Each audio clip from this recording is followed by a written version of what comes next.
Merhaba arkadaşlar. Bugün böyle sürpriz bir merhaba deyip sizlerle canlı yayın yapayım istedim. Ve zengin nasıl yaşasın diye de böyle bir konu başlığı yaptık. Böyle kısa öz birkaç hatırlatma hem yapalım istedim. Biliyorsunuz bu akşam aşk olsun mu olmasın mı? Yani aşk olsun diye bir çalışmamız var. Ve burada şu çalışmayı yapacağız. Gerçekten önce aşka ihtiyacımız olup olmadığını anlama, kavrama ve gerçekten de talep ettiğimizi aşk ile buluşma ile ilgili bir çalışmamız olacak. Bu akşam saat 9'da başlıyor. Şimdi zengin nasıl yaşasın? Hani sanki bu kadar halin, bu kadar güzelliğin içerisinde insan zengin olduğunda ne yapsın diye böyle bir konu anlatalım.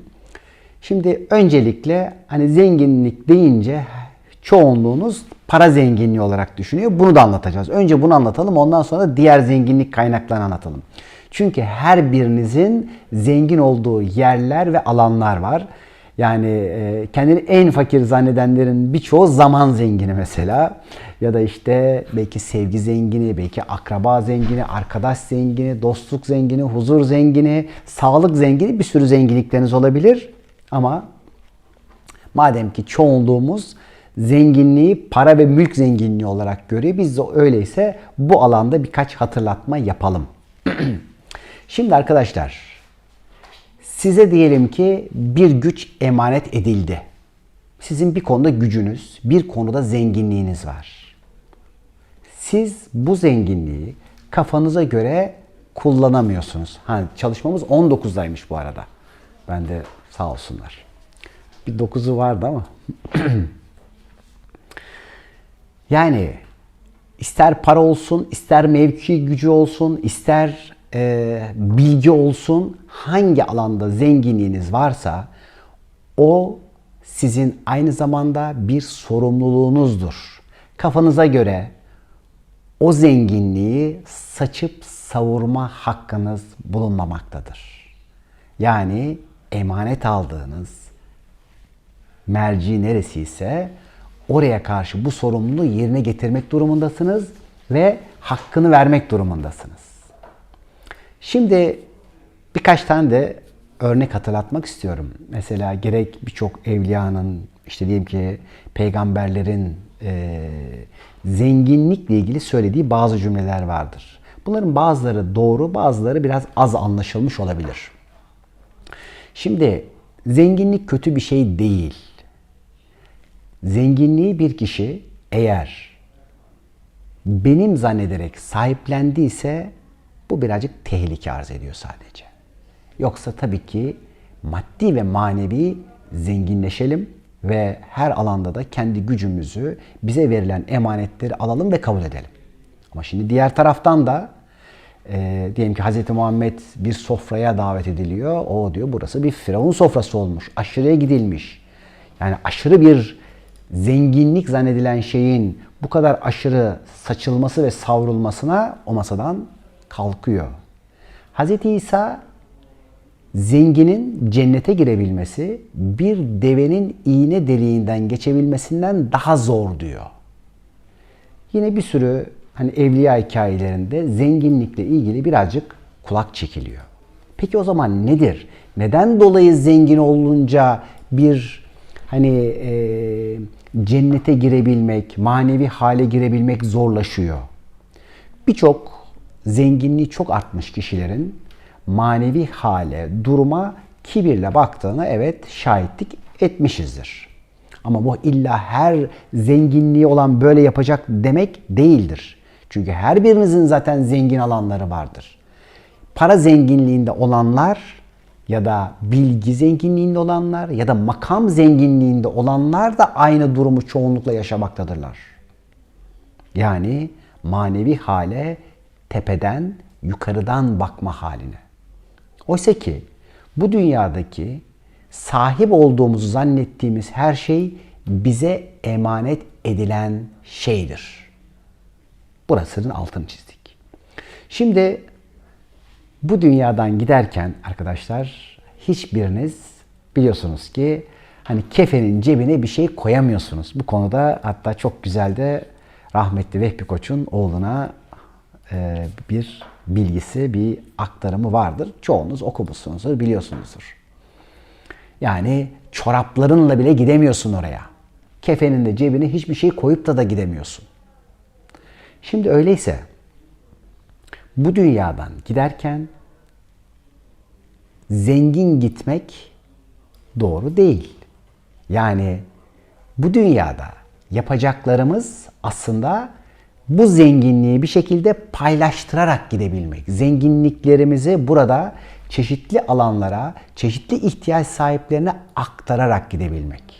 Şimdi bu konuda birkaç tane şahit olduğum olayı anlatmak istiyorum size.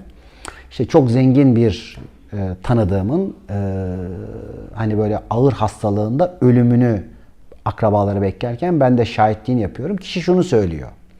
Hem diyor o anda gördüğü vizyonla hem diyor bütün diyor elimdeki eşyaları, birikimlerimi, paralarımı alıyorsunuz.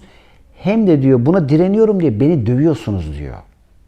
O anda ona verilen imaj bu. Bıraktırabilmek için, sahip olduğunu zannettiği şeyleri onun elinden alabilmek için sistemin o anda ona sunduğu bu. Yani bırakmayanı zorla döve döve bıraktırıyor. Öyleyse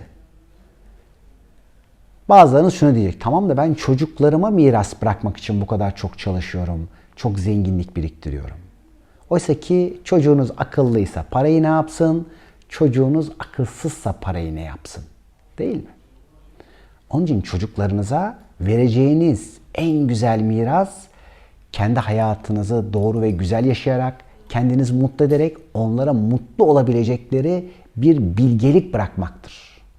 Tabii ki imkanlarda sunmak durumundasınız. Ama bu yalanı öncelikle görmemiz önemli. Çocuklarınız için değilse. Kendiniz de zaten bunları bırakacaksanız öyleyse zenginliklerimizi ne yapacağız? Zenginliklerimiz arkadaşlar dedik ya nasıl dünyaya, hayata, başkalarına faydalı olabiliriz diye hayattayken doğru şekilde kullanmak ve bu dünya hayatından giderken yani ölürken bu dünyada üzerimizde neredeyse o kefene girecek gibi böyle sadeleşerek gidecek bir hale gelmek. Arkamızı dönüp bak şunun da vardı ve bunu bırakamıyorum diyeceklerimizi bırakması önemlidir zenginin. Zengin ne yapsın? Zengin sadeleşsin. Çünkü her bir güç her birimize emanet veriliyor. Ve bu gücün bir sorumluluğu var.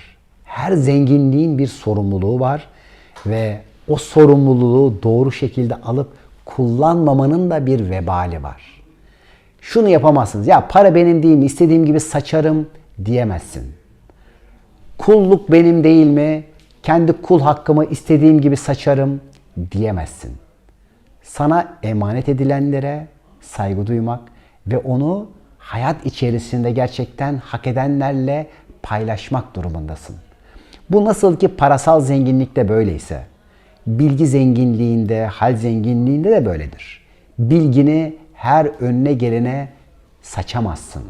Hak edenin hak edeceği kadar vermek ya da gerektiğinde bohçalamak ya da talep olduğunda paylaşmak durumundasındır. Ya da işte diyelim ki başka zenginlik kaynaklarını düşünün. Size diyelim ki bir mevki verildi, bir rütbe verildi. O rütbeyi doğru yerde, doğru şekilde kullanmak durumundasındır. Liyakat esasına göre görevini yapmak durumundasındır. Ola ki herhangi bir kişiyi kayırdın. Bu benim şunum dedin, bunun dedin. Bil ki bunlar sana olumsuz şekilde dönmek ve sunulmak durumundadır. İşte böyle bir 5-10 dakikalık sohbet, muhabbet ve paylaşımlarda yapmak istedik. Biliyoruz ki pazar günü güzel bir tatil, dinlenme yapıyorsunuz. Boş dediğiniz zamanı güzelliklerle dolduruyorsunuz ki bu da bir zenginliğiniz şu anda. Bu zenginliklerimizi, hayat zenginliğimizi, tat zenginliklerimizi güzel ve lezzetli bir şekilde kutlayalım. Akşamda saat 7 itibariyle bunu aslında ben kendim çıkıp bir türlü duyuracak zaman bulamadım. Ancak bugüne denk geldi. Instagram'dan arkadaşlarımı duyuyordu. Hayırlısıyla aşkla ilgili, aşk olsunla ilgili bu akşam saat 7'de buluşalım.